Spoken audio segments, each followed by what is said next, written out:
안녕하세요, 여러분. 저는 올해로 결혼 8주년을 맞이한 곧 40을 바라보고 있는 워킹맘입니다. 세상에서 가장 말이 많은 3살 난 아들과 제 일을 세상 그 누구보다 지지해주는 든든한 남편과 함께 살고 있답니다. 여기 이 채널은 주변의 결혼 선배님들께 추천을 받아 처음 들어오게 되었는데요. 저처럼 결혼을 통해 겪은 다양한 사연들을 접할 수 있어서 금방 빠져들게 되었어요. 저처럼 결혼하시고 바쁘게 살아가시면서 고군분투하시는 결혼 선배님들이 여기도 참 많으시더라고요. 사연을 통해 항상 선배님들 지혜를 빌려 살아가고 있습니다. 결혼이라는 게 참 그런 것 같아요.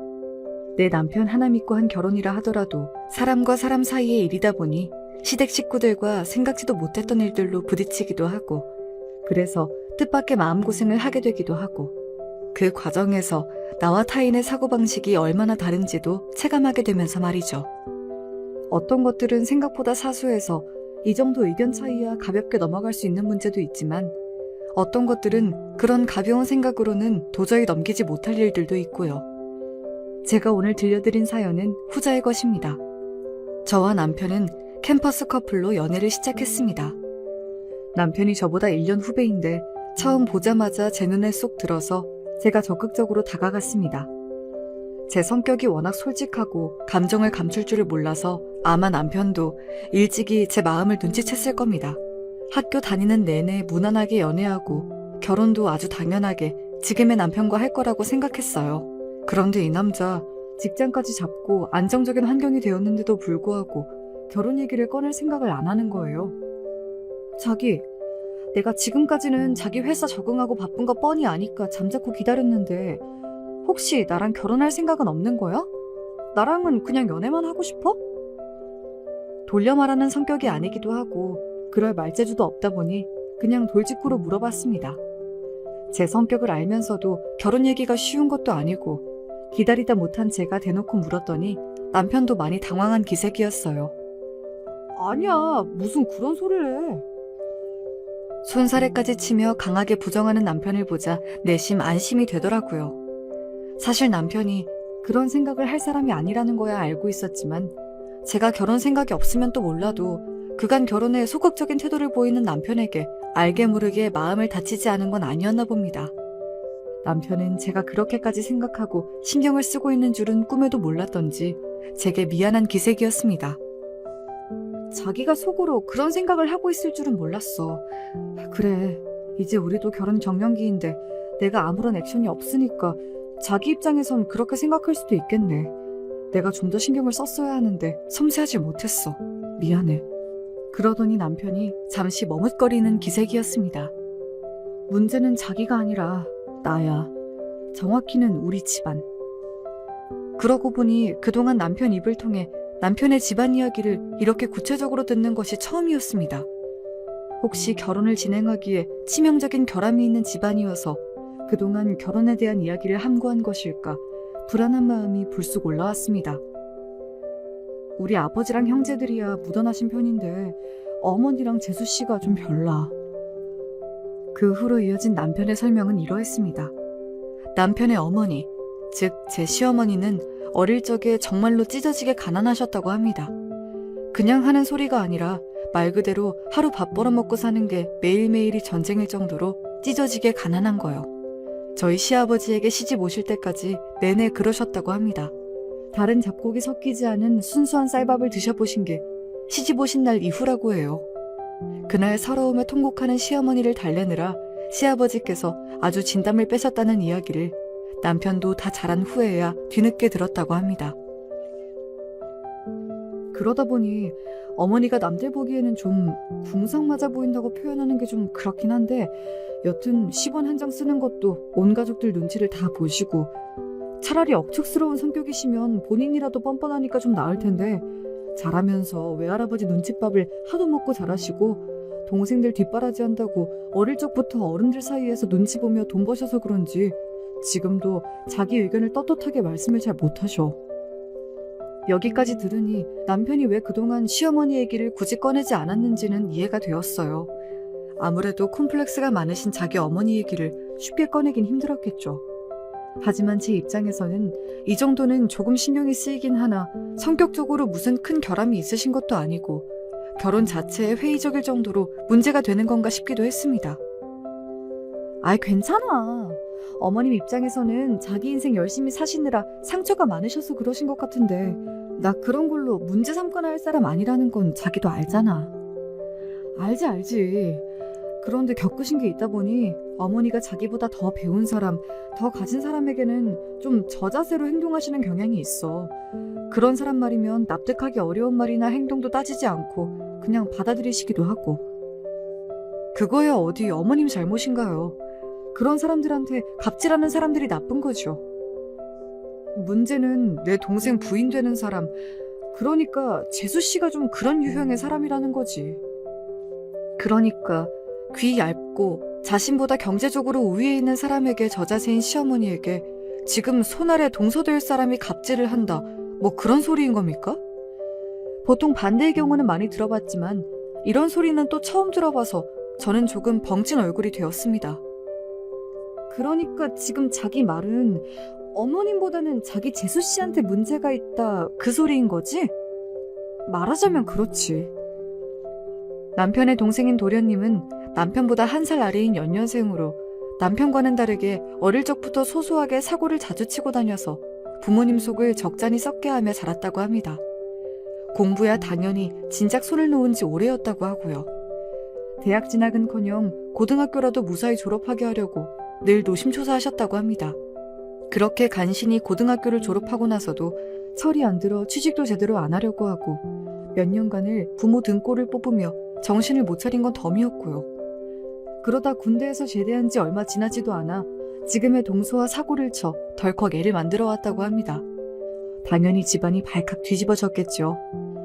그동안은 그래도 저놈이 나이를 더 먹으면 정신을 차리겠지 싶어 애써 참으셨던 시아버지도 그만 폭발하고 마셨다고 합니다.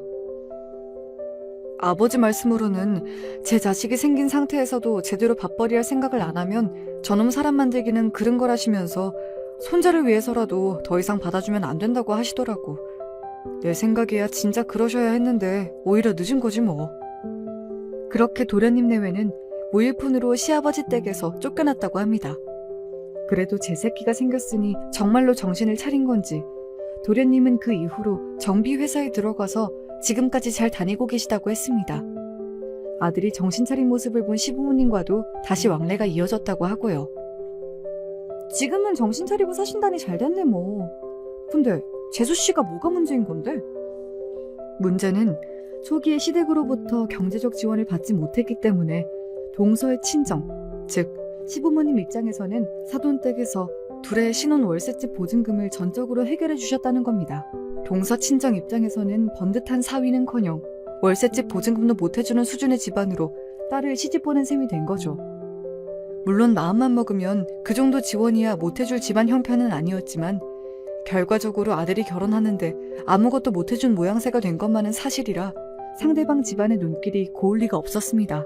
거기다 동서의 집안이 시댁보다는 경제적인 형편이 조금 나았다는 것도 문제가 됐어요. 그렇다고 시댁이 형편이 안 좋다거나 한편은 아닙니다. 하지만 시어머니 입장에서는 아들 장가가는데 변변히 해준 것도 없는 데다 상대 집안 형편이 자기 집보다 나은 집이다 보니 가뜩이나 소심한 양반이 이래저래 여러 가지 상황이 겹쳐지면서 사돈댁에 그만 더 주눅이 들고 마신 거예요. 그렇다고 해도 주변에서 잘 다독여드렸으면 상황이 그렇게까지 되진 않았을 텐데 영악한 동서는 단박에 시어머니 성격을 파악해버렸습니다. 시어머니 머리 꼭대기에 앉아 제 편할 대로 주무를 수 있다는 걸 알아버렸는데 동서는 그걸 포기할 성격이 못 되었습니다. 그렇게 사사건건 시어머니 하시는 일에 동서가 딴지를 걸기 시작하면서 시어머니의 동서 시집살이가 시작되게 되었다는 겁니다. 그 꼴을 보고 시아버지나 남편 입장에서는 부하가 치밀어 오르면서도 결혼 초기에 본인들이 박하게 구신 게 있으니 아주 뭐라고 하지도 못하시고 그 상태로 결혼한 지 10년 가까이 그렇게 지내셨다고 하니 시어머니는 이제 아주 동서의 아바타가 따로 없는 상태가 되었다고요. 그래, 그건 뭐 쉽게 꺼내기 어려운 얘기긴 하네. 아버지한테도 더는 참지 말고 따끔하게 한마디 하라고 말씀을 드려도 당신 아들과 며느리는 다르신지 쉽게 말씀을 못하시기도 하고 내가 한 번은 너무 화가 나서 동생한테 뭐라고 한 적이 있었는데 이 괘씸한 놈이 제 잘못은 생각도 안 하고 저 결혼할 때 해준 거 없는 건 사실이지 않냐면서 오히려 제 마누라 역성을 드는데 한 대 올려붙이고 싶은 걸 겨우 참았어. 어머니야 내가 백날 그러시지 말라고 해도 애초에 통할 상대가 아니니까. 우리 집 상황이 이런데 이걸 자기한테 어떻게 말하고 어떻게 이런 걸 같이 감당해달라고 할 수가 있겠어. 나야 그런 사람들의 가족으로 태어났으니까 어쩔 수 없다고 쳐도 자기가 무슨 잘못이 있다고 이런 집에서 고생을 해야 해. 그런 생각이 드니까 염치가 없어서 차마 결혼 얘기를 꺼낼 수 없었어. 내가 다른 생각을 해서 그런 건 절대 아니야. 오해하지 마. 네, 듣고 보니 그저 평범한 집안보다야 골치 아플 일이 많아 보이긴 했습니다. 아마 제 친구가 시댁 상황이 저렇다는 얘기를 했으면 저라도 결혼을 다시 생각해보라고 말했을 것 같아요. 시어머니야 그렇다 치더라도 계속 만나야 할, 그것도 손 위도 아닌 손 아래 동서가 저리 설쳐댔는데 앞으로 스트레스 받을 일이 얼마나 많겠습니까? 하지만 당사자인 남편에게 무슨 결함이 있는 것도 아니고 고작 손 아래 동서 하나 때문에 이 결혼을 다시 생각하기에는 제가 남편을 너무 좋아했습니다. 까짓거 제 눈에 거슬리게 굴면 동서 하나 안 보고 사는 게 뭐 그렇게 큰일이겠나. 그때는 그런 안이한 생각도 했던 것 같습니다. 그래서 저는 남편에게 호기롭게 말했습니다. 괜찮아. 내가 자기랑 결혼하고 싶은 거지 뭐. 당신 재수씨랑 가족하고 싶은 건 아니니까. 뭐 얼마나 대단한 사람인진 모르겠지만 나도 그렇게 호락호락한 사람은 아니잖아? 정 어이없게 굴면 그때 가서 그냥 남처럼 지내도 되고. 나 동서랑 싸운다고 모른 척하고 시댁 편만 들고 그럴 거 아니지 자기? 뭐 이쁘다고 그쪽 편을 들어주겠어. 나한테야 자기가 항상 제일 먼저지. 내가 저런 가족들 자기한테 보여주기가 창피하고 미안해서 그렇지. 애초에 싸가지 없는 동생놈이나 그 재수나 나한텐 가족도 아니야. 그런 걱정이라면 안 해도 돼. 저와는 달리 말을 몇 번은 거르고 거르는 남편에게서 저 정도 평가이면 그간 얼마나 형속을 끓였을지 대충 예상이 되었습니다. 뭐 내가 좋아하는 내 남편이 내 편이라는데 저는 더는 무서울 게 없었죠. 그렇게 저는 불도저처럼 남편과의 결혼을 뚝심 있게 밀어붙였고 계획대로 차근차근 이루어진 결혼 준비는 이윽고 양가의 차례로 인사를 드리러 가는 단계로 넘어갔습니다. 그렇게 처음 만난 시댁 식구들은 면면이 참 개성이 넘치더라고요. 시아버지는 남편 말대로 점잖고 조용하신 분이었습니다. 남편이 시아버지의 얼굴이나 성격을 쏙 빼닮은 거였더라고요. 걱정했던 시어머니도 조금 낯을 가리시는 것 같긴 했지만 시종일관 상냥한 태도로 저를 대해주셨습니다. 시동생은 저에게 뭐 딱히 큰 관심은 없어 보였으나 학교 다닐 때 제법 놀던 사람들 특유의 가벼운 부침성은 있어서 첫 만남에 딱히 걸리적거릴 만한 행동은 하지 않더군요. 그렇다면 문제의 손아래 동서는 어땠냐고요? 좋게 말하면 태도가 당당해 보였고 뭐 보인 그대로 말하자면 남편의 이야기를 먼저 듣고 보아서 그런가 좀 건방져 보였습니다. 제가 손이 동서라고 해서 처음 보는 사람에게 손이 사람으로서의 권위를 보일 생각은 눈꼽만치도 없었으나 그걸 감안하더라도 동서의 눈빛은 어딜 보나 손이 동서가 될 사람을 보는 눈빛은 아니더군요. 마치 제가 손이 사람이라도 된 듯 저를 머리부터 발끝까지 평가하는 기분이었습니다. 마치 자기가 제 시험이라도 된 듯이 저를 쳐다보더라고요. 그간 시어머니를 제 입맛대로 휘두르며 이 집안에서 천방지축으로 굴어왔다더니 아직까지 제가 어떤 사람을 손이 사람으로 만나게 된 건지 상황 파악이 되지 않는 모양이었습니다. 뭐 어머님께는 저런 얕은 수작이 그간 통해왔는지 몰라도 저한텐 어림도 없죠. 그저 가소로운 눈빛에 생각보다 동서 때문에 복장 뒤집어질 일이 많진 않겠다 손으로 자신했습니다. 양가 상견례는 잘 마무리되었습니다. 저희 집에서야 워낙 제가 저희 남편을 좋아하니까 친정 부모님이 좀 어이없어 하시긴 하셨지만 그래도 딸내외가 사이 좋아 보여 기분 좋게 결혼을 허락하셨습니다. 더 미룰 것도 없이 결혼은 착착 진행되었습니다. 그렇게 바쁘게 결혼 준비를 하던 어느 날 시어머니께 연락이 왔습니다. 어머 어머니 어쩐 일이세요? 결혼 준비한다고 많이 바쁘지? 내가 일하는데 전화한 건 아닌지 모르겠네. 결혼 준비를 하며 시간이 날 때마다 자주 시댁에 들리면서 시어머니와도 마음의 거리를 좁히려고 노력해왔습니다. 아직은 낯을 많이 가리셔서 그런가 예비 며느리를 대하시면서도 시어머니께서 어려워하시는 게 저한테까지 느껴졌습니다. 그래서 더욱 뜻밖의 연락이었죠. 아니에요. 말씀하세요, 어머니. 저 다름이 아니라 결혼 준비하며 혼수도 이것저것 봐야 할 텐데 물론 사부인께서 어련히 알아서 잘 봐주시겠지만 그래도 내가 조금이라도 도움이 될 수 있을까 싶어서. 그러니까 그간 내내 저를 어려워만 하시던 시어머니께서 저를 도와주시겠다면서 어렵게 먼저 연락을 걸어오셨다는 거잖아요. 그렇지 않아도 어머님과 가까워지고 싶었던 저로서는 놓칠 수 없는 기회였죠. 그래서 거절하지 않고 단박에 그날 바로 약속을 잡았습니다. 남편에게도 이제야 어머님께서도 조금은 나와 가깝게 지내려고 노력해 주시는 것 같다고 자랑도 해뒀습니다. 그런데 도착한 약속 장소에는 어머님만 나와 계신 게 아니었어요. 어머 형님, 왜 이렇게 늦게 나오셨어요? 별로 반갑지 않은 사람이 하나 더 나와 있더군요. 동서였습니다. 그럼 일하다 나온 사람이 뭐 중간에 일 그만두고 뛰쳐나오겠습니까? 하나가 믿게 보이니 말 한마디도 밉살스럽게 들리더군요. 정작 제게 연락을 거신 시어머니는 동서와 저 사이에서 눈치만 보고 계셨습니다. 동서가 같이 나올 줄은 몰랐네? 무슨 일이에요? 제가 대수롭지 않게 묻자 동서가 고개를 치켜들고는 조잘조잘 떠들어대기 시작했습니다. 아, 그게 이제 결혼도 얼마 안 남았는데 예단이며 뭐며 준비할 게 많잖아요? 형님이 뭐 따로 결혼에 대해서 잘 알고 계시는 것도 아닐 테고 그래도 제가 결혼으로는 형님보다 몇 년 선배잖아요? 오늘 도와드리려고 어머님께 연락드리라고 했어요. 그러니까 처음부터 동서 사주를 받고 어머님께서 제게 연락하셨다는 겁니다. 정말 웃기지도 않아서. 집안 어르신도 아니고 손아래 동서한테 예단 주문을 다 받게 되니 뭐 이런 경우가 있나 싶어 코웃음도 안 나오더라고요. 제가 어이없어 하고 있든지 말든지 동서는 뭐가 그렇게 신이 나는지 혼자서 떠들어대더군요. 사실 저희는 형님이 먼저 연락을 주실 줄 알았어요. 그렇잖아요. 이런 건 신부 측에서 먼저 얘기가 나오는 게 도리죠. 저희 어머님께서 좀 물으신 데가 있어서 저라도 나서지 않으면 얘기가 진행이 안 될 것 같아서 연락을. 동서, 잠깐만. 신나서 떠들어대는 말을 제가 또 끊어버렸습니다. 제 말이 끊길 거라고는 상상을 못했는지 동서가 순간 당황하더라고요. 내가 지금 이 상황이 이해가 안 돼서 말이지. 먼저 내가 정리를 할 테니 말은 이따가 하고 좀 들어볼래? 거침없는 제 언사에 동서가 황당하단 표정을 지었습니다. 나 참, 황당해도 내가 황당할 일이지 저가 무슨 저런 표정을 짓나 싶더라고요. 그러니까 내가 먼저 예단 얘기를 안 꺼낸다고 동서가 어머님한테 연락을 해서 지금 나를 불러냈다 이거잖아. 내가 이해한 게 맞지? 그런데 나랑 승혁 씨는 이미 우리 결혼을 최대한 간소하게 치르자고 얘기를 마쳤거든.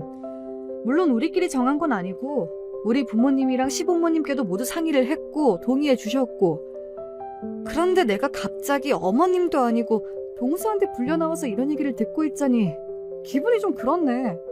말 돌릴 생각도 없이 직구로 때리는 제 말에 동서 얼굴이 불그락 푸르락 난리도 아니었습니다. 그 사이에서 어머님만 어쩔 줄을 모르고 제 눈치를 보셨고요. 얘야 아가, 아무래도 내가 생각이 짧았던 모양이야. 우리 둘째 말만 듣고 내가 그 말이 맞지 싶어서 일하는 애를 불러냈는데 이미 다 된 이야기를 다시 꺼낸 건 내가 잘못한 게 맞네. 혹시 마음 많이 상했니?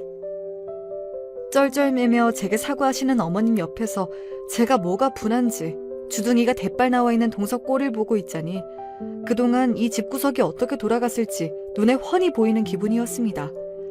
이렇게 동서가 옆에서 제 선도 못 지키고 어머님을 찌르면 어머님은 달리 대꾸도 못하고 동서가 시키는 대로 따라오셨겠죠. 지금까지는 그렇게 지내왔을지 몰라도 저런 동서 얌체짓에 저까지 동참해줄 필요는 없는 거겠죠. 저는 어머님을 돌아보며 차분히 말을 이었습니다. 아니에요, 어머님. 아무런 생각이 없다가도 주변에서 이런저런 얘기가 들리다 보면 사람 마음이 그런 말에 기울일 수도 있는 거니까요. 너무 마음 쓰지 마세요. 그러고는 동서를 돌아보며 말했습니다. 그런데 동서, 어머님이야 동서가 말한 대로 하신 것 뿐이지만 동서가 이러는 건 솔직히 좀 불편하네? 내가 동서보다 손이 동서로 들어갈 거라고 해서 동서가 굳이 내 말을 따라야 할 필요는 없는 거지만 그렇다고 해서 내가 동서한테 예단 얘기 들을 입장은 아니지 않아?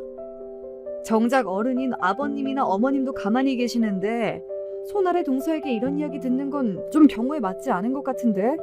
어떻게 생각해? 제가 뭐 틀린 말 한 것도 아니고 저쪽에서 먼저 경우 없게 나온 건데 저도 할 말이 없겠지요. 동서가 얼굴을 붉히더니 짜증인지 변명인지 모를 말을 쏟아내었습니다. 아니 그거야. 저는 먼저 이 집에 시집와 있었고 형님이 늦게 들어오시는 입장이니까 이 집 가풍도 잘 모르실 거고 저도 결혼 선배된 입장에서 조언을 하겠다고. 그거야말로 불편한 얘기네. 집안 어른이신 어머님이 옆에 떡하니 앉아 계시는데 동서가 할 만한 말은 아니지 않아? 그럼 얘기가 나왔으니 나도 하나 물어보자. 집안 가풍을 잘 알아서 먼저 예단 얘기를 꺼냈다고 하는데 우리 의견은 예단을 생략하자는 쪽이지만 가풍이 정 그렇다면 따르지 못할 이유도 없어. 먼저 이 집에 시집 온 입장이라니 묻는데 그럼 동서는 예단을 어느 정도나 해가지고 왔을까? 나도 알아야 참고를 해서 진행을 하지. 제 말에 동서 얼굴이 그야말로 금방이라도 터질 것 같았습니다. 예단은 무슨 예단이에요. 애부터 덜컥 가지고 나타나선 그 자리에서 쫓겨나서 저희들끼리 혼인신고만 하고 살았는데 예단을 해왔을 턱이 있습니까? 그러니까 저는 제 할 도리 제대로 다 하지도 않아 놓고 제 손위 동서를 맞이한답시고 시작부터 동서 시집살이를 시킬 요량이었다 이거겠죠. 하지만 누울 자리를 보고 다리를 뻗었어야죠. 제가 그렇게 만만한 사람이 아닙니다. 아니, 저는 그러니까 해온 게 없는데 무슨 할 말이 있겠습니까? 말까지 더듬는 동서를 보며 속으로 코웃음을 쳤습니다. 동서, 나는 형제가 없이 나 혼자 자라서 비록 결혼을 통해 만난 사이라곤 해도 동서하고는 정말 자매처럼 잘 지내고 싶어. 그러려면 서로 지켜야 할 것들은 지켜줘야 오랫동안 좋은 관계로 잘 지낼 수 있지 않을까? 이번이야 우리가 이제 막 처음 만난 사이니까 생길 수도 있는 실수라고 생각해. 오늘 일은 내가 없는 걸로 치고 넘어갈 테니까 앞으로는 우리 정말 잘 지내보자. 알았지? 동서? 마치 어린아이 어르듯 하는 제 말투에 분한 모양이었습니다. 하지만 제 말에 틀린 구석이 없는데 아무리 동서가 아나무인인들 무슨 말을 더 할 수 있겠어요. 저는 동서 쪽은 쳐다보지도 않고 어머님께 자세를 틀곤 말했습니다. 그래도 이렇게라도 어머님 얼굴 한 번 더 뵈니까 너무 좋네요. 어머님, 저랑 저녁 먹고 들어가세요. 어머님 뭐 좋아하세요? 동서의 눈치를 보긴 했지만 제가 뒤끝없이 완전히 기분이 풀어진 것처럼 보이자 그제야 어머님도 긴장의 끈을 놓으신 것 같았습니다. 그렇게 식사 내내 동서가 뭐 씹은 표정을 하고 있든지 말았든지 저는 어머님 앞으로 반찬을 놓아드리며 배부르게 식사를 잘 마치고 나왔습니다. 뒤늦게 그날 일을 전해들은 남편이 대노했으나 솔직히 동서가 시비를 거는 수준은 저한텐 우스운 수준이었어요. 솔직히 결혼 전에 걱정이 되지 않는 건 아니었으나 저 정도는 제 선에서 충분히 해결이 가능해 보였습니다. 그래서 그저 웃으며 그날 일을 넘겼죠. 그렇게 시간이 흘러 결혼식이 모두 끝나고 신혼여행에 다녀와서 인사차 시댁을 방문했습니다. 저희가 도착했을 때에는 시부모님과 시동생 내외와 시조카까지 모두 먼저 와 있었습니다. 아가, 비행시간도 긴데 나중에 천천히 오래도. 아니에요 아버님, 승혁씨랑 실컷 쉬다가 왔는데요 뭐. 살갑게 맞아주시는 시부모님과 인사를 나누고 보니 이제 정말로 내가 이 집 식구가 되었구나 하는 실감이 났습니다. 뒤에서 아직 저 혼자 앙금을 다 풀지 못한 모양인지 셀쭉한 표정을 짓고 있는 동서도 어찌됐든 이제 진짜로 가족이 되었습니다. 북적북적한 가운데 시어머니가 정성껏 준비해주신 음식으로 다 같이 식사를 하고 저희가 신혼여행지에서 고심해서 골라온 선물도 나누어 드렸어요. 어머나 예뻐라. 이런 거 비싼 거 아니니? 나한테 이런 게 어울리기는 하는지, 너희 너무 큰 돈 쓴 건 아닌지. 아니에요 어머니, 원석이라서 생각보다 많이 비싸지 않았어요. 어머님 톤에 잘 어울릴 것 같아서 보자마자 이건 딱 어머님 물건이다 싶더라니까요. 혹여 당신에게 비싼 선물을 한 걸까봐 어쩔 줄을 몰라 하시는 어머님을 안심시키려고 부려 더 너스레를 떨었습니다. 그랬더니 옆에서 힐끔힐끔 쳐다만 보고 있는 동서가 또 얄밉게 말을 얹더군요. 그래요 어머님, 그런 거 별로 비싼 것도 아닌데 뭘 그렇게까지. 밉살스러운 동서 말에 시동생이 동서 옆구리를 쿡 찌르더라고요. 부부가 서로 똑같이 더 나을 것도 없는데 결혼 전에 저희 남편이 하도 으름장을 놔서인지 아직까진 그 약발이 떨어지지 않은 모양이었습니다. 동서 말에 저희 남편은 물론이고 시아버지의 눈초리도 곱지가 않더라고요. 하긴 그렇게 제 부인 괄시하고 우습게 보는 며느리가 예뻐 보이는 게 더 이상한 일이겠지요. 조금만 영리했어도 제가 시댁에서 입지를 세우는 게 쉽지 않았을 텐데 새치혀로 주변 사람들을 모조리 적으로 만드는 동서도 참 어지간한 사람이다 싶었습니다. 그런 와중에도 어머님께서는 제가 선물한 목걸이가 정말 마음에 드시는 모양이신지 연신 목걸이를 만지작거리시는 게 꼭 소녀 같으시더라고요. 어려서부터 고생을 많이 하셔서 제 물건 갖는 재미를 모르고 사셨다던 남편 말이 떠올라 괜히 더 마음이 이상했습니다. 그 이후로도 목걸이를 만지시던 어머님 모습이 종종 떠오르곤 했던 건 그래서였나 봅니다. 신혼여행에서 돌아와서는 그동안의 공백을 메꾸느라 바쁘게 직장 생활을 한 탓에 한동안 시댁 식구들 볼 일이 생각처럼 많진 않았습니다. 남편도 사정은 마찬가지라서 바쁘게 직장 다니랴 신혼생활에 새로이 적응하랴 그렇게 또 시간이 손살같이 흘러갔습니다. 시부모님과 시동생 내외를 다시 본 것은 시아버지 생신 때문이었습니다. 결혼 후 처음으로 맞는 시아버지의 생신인 만큼 용돈의 선물까지 제법 신경을 많이 써서 준비했어요. 그렇게 시아버지 생신이 끼인 주말 온 시댁 식구들이 다시금 시댁으로 모여들었습니다. 저희 신혼여행 다녀온 이후 인사를 드리러 간 이래 통화를 제외하고 직접 얼굴을 뵙는 건 처음이었어요. 아버님, 생신 축하드려요. 고맙다, 아가. 바쁜데 주말이라도 쉬어야 하는데 여기까지 다 와주고. 너희들이야 힘들겠지만 식구 하나 더 늘었다고 네가 오니 집안 분위기가 더 환해지는 것 같구나. 말씀도 참 어쩜 저렇게 다정하게 하시는지. 기분이 좋아져 활짝 웃고 있는데 구석에서 동서가 입을 삐죽대는 게 보였습니다. 제가 시아버지와 잘 지내는 게 질투가 나는 건지 그저 제 꼴 보기가 싫어 심술을 부리는 건지 그 속은 알 수 없었습니다만 시아버지와 잘 지내고 싶었으면 진작 좀 착하게 굴 일이지요. 괜히 저한테 불똥 튀기는 것은 저도 반갑지 않아서 서둘러 시댁으로 들어갔습니다. 부엌으로 들어갔더니 어머님께서 음식을 어찌나 많이 하셨던지 저희 시댁 잔치가 아니라 온 동네 잔치를 해도 될 것 같았습니다. 세상에 어머님! 이걸 혼자서 다 하셨어요? 내가 하던 가락이 이런 것뿐이라 이 정도 하는 건 거뜬해. 일부러 많이 했으니까 새아기 너도 가면서 많이 싸가지고 가. 맛이야 볼품 없겠지만은 그래도 너희 둘 다 일하느라 바빠서 밥 해먹기도 힘들 텐데 먹을만은 할 거야. 시어머니는 겸손하게 말씀하셨지만 아닌 게 아니라 정말로 음식이 너무나 먹음직스러워 보였습니다. 무슨 말씀이세요, 어머니? 누가 보면 무슨 한정식집인 줄 알겠어요. 우리 어머니 솜씨가 이렇게 좋으신 줄은 또 몰랐네.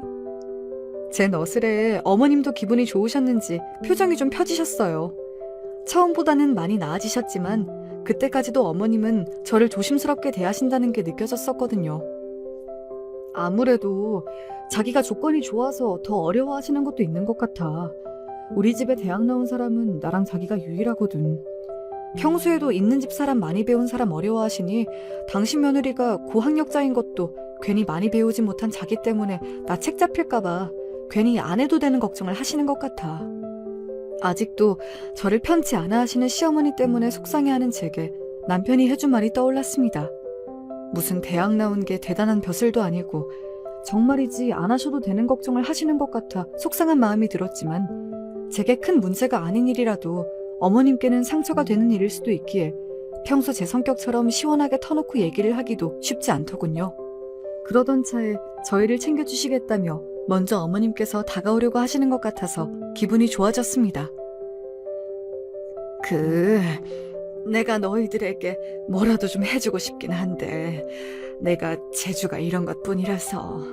어머니 말씀에 갑자기 제가 건네드렸던 저희 신혼여행 기념 선물이 생각이 났습니다.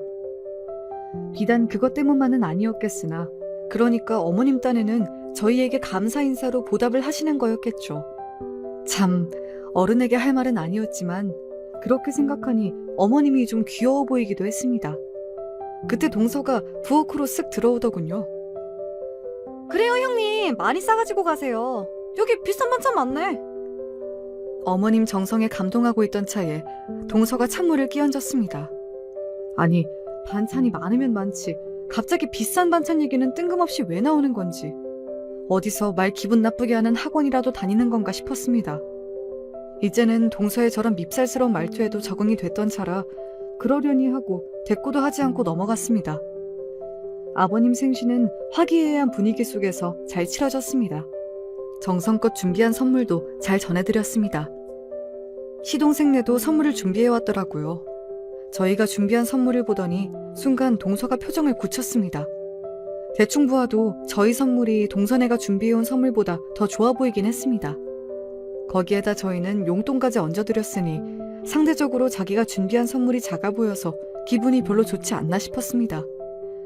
동서와 시동생이 얄밉기야 했지만 그래도 미리 한 번쯤 상의를 하는 게 좋았을까 뒤늦게 조금 마음에 걸리긴 하더라고요. 저쪽에서 먼저 저희에게 시비를 거는 게 아니면 굳이 나쁘게 지낼 마음이 있는 건 아니었으니까요. 식사를 마치고 과일을 준비하고 있는데 슬쩍 옆으로 온 동서가 말을 붙였습니다. 그래도 결혼하시고 처음으로 맞는 아버님 생신이어서 그런가? 형님 댁에서 좀 무리를 하신 모양이에요? 그래, 어쩐지 한 번은 걸고 넘어질 것 같더라 싶었습니다. 이 문제는 저도 뭐 썩 잘했다는 생각은 안 들어서 굳이 받아치지 않고 넘어가기로 했습니다. 그렇지 뭐. 저가 먼저 와서 긁으면 저번처럼 제가 맞받아칠 줄 알았던 모양인지 의외로 담백한 제 답변에 오히려 동서가 당황한 눈치였습니다. 그런데 제가 무슨 쌈딱도 아니고 어떻게 매번 날카로운 말을 일일이 다 받아치겠습니까? 금세 과일 준비가 다 되어서 저는 자연스럽게 그 자리에서 벗어날 수 있었습니다. 그러고는 왁자지껄한 가족들 사이에 있느라 따로 동서가 제게 시비 걸 틈도 없었어요. 집에 돌아갈 시간이 다 되자 어머님이 처음에 말씀하신 대로 저희들 주신다며 그 많은 반찬을 일일이 다 바리바리 포장하기 시작하셨어요. 아유, 어머니, 많아요. 저희 이렇게 많이는 다 못 먹어요. 이게 부피만 커서 그렇지 막상 열어보면 얼마 안 돼. 냉장고 깊숙이 넣어두고 먹으면 그래도 꽤 오래 가니까 들고 갈 수 있는 최대한 많이 가지고 가. 정말로 둘이서 먹기엔 너무 많은 양이라서 손사래를 쳤음에도 불구하고 음식을 싸는 어머님 손길이 너무 신명나 보이셔서 적극적으로 뜯어말리지도 못하고 있었습니다. 그런 저와 어머님을 보더니 동서가 또 와서 한마디 보태더라고요. 그래요, 형님. 어머님이 싸주신다고 할 때 많이 싸가세요. 저기 소갈비도 있네요. 형님 다 가지고 가세요. 말은 반찬 다 양보한다는 소린데 어째 뉘앙스가 깔끔치가 못했습니다.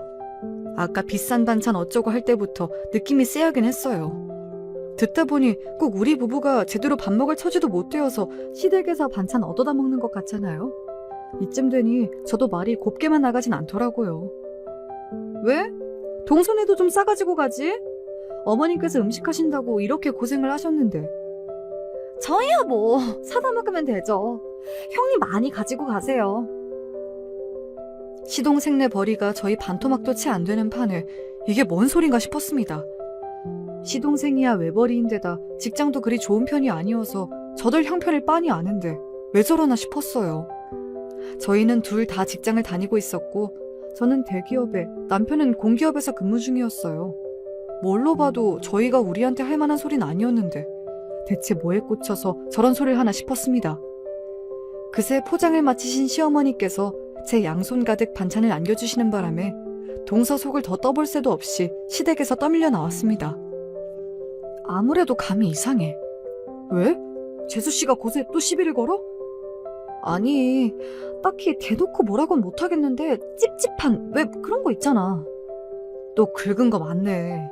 대놓고 말하면 괜히 이쪽이 이상한 사람 되는 그런 거 맞지? 그래, 딱 그런 거. 차라리 대놓고 까불면 내가 아주 코를 납작하게 눌러줬을 텐데. 아, 진짜 왜 또 저러나 몰라. 상대하지 마. 저런 인간들은 상대를 안 해주는 게 최선이야. 그래도 싸움을 걸어오면 어떻게 상대를 안 하고 넘어가나요? 오늘이야 애매해서 그냥 넘어갔다 쳐도 다음에도 저렇게 요상하게 나오면 진짜 가만 안 둔다 속으로 다짐했습니다. 동서 속내는 머지않아 금방 드러났습니다. 시할머니 제사며 친척 모임이며 얼굴을 볼 일이 있을 때마다 동서가 제 속을 긁으려고 드니 티가 나지 않으려야 안 날 수가 없었죠. 어머, 형님! 사회생활 하시는 분이 피부가 너무 까칠하시다. 저 아는 피부과 소개시켜드려요? 아, 형님한텐 좀 부담되시겠구나? 형님, 구두 이거 너무 오래 신으신 거 아니에요? 남들 보는 눈도 있는데 우리 형님이 참 검소하시구나. 우리 형님이 얼마나 알뜰한 분이시냐면 시집 오실 때 뺄 건 싹 빼고 예단까지 빼셨다니까요? 얼마나 알뜰하신지 우리 형님 참 잘 사실 거야. 예, 이쯤 되니 눈치 못 채는 게 바보일 지경이었습니다. 그러니까 제가 결혼 직전에 예단으로 제게 무안을 준 것을 두고두고 마음에 담아두고서는 저 혼자 예단 해오기도 빠듯한 집안딸로 저를 단정 지어버린 겁니다. 도대체 어쩌다 저런 멍청한 결론에 다다른 건지 이해가 안 될 지경이었어요. 아니, 단순하게 덧셈 뺄셈만 할 줄 알아도 저희 집 수입이 자기네보다 많다는 건 금방 나오지 않나요? 이건 저희 친정이 무슨 빚쟁이라도 된다고 알고 있지 않은 이상 나올 수가 없는 결론이었습니다. 사고방식이 어이가 없다 못해 황당하다 보니 아예 화도 나지 않더라고요. 일단 사실이 아니기도 했고 저 혼자 소설을 쓰고 자빠져 있는 꼴을 보자니 뭐 보는 재미가 아주 없는 것도 아니더라고요. 동서가 저럴 때마다 어머님만 중간에서 제 마음이 상하지 않을까 어쩔 줄을 몰라 하셨습니다. 그래도 저게 그간 눈치라는 게 손톱만큼은 생긴 모양인지 저 싫어하는 티가 팍팍 나는 제 남편과 시아버지 앞에서는 또 제 딸은 자제하는 것 같더라고요.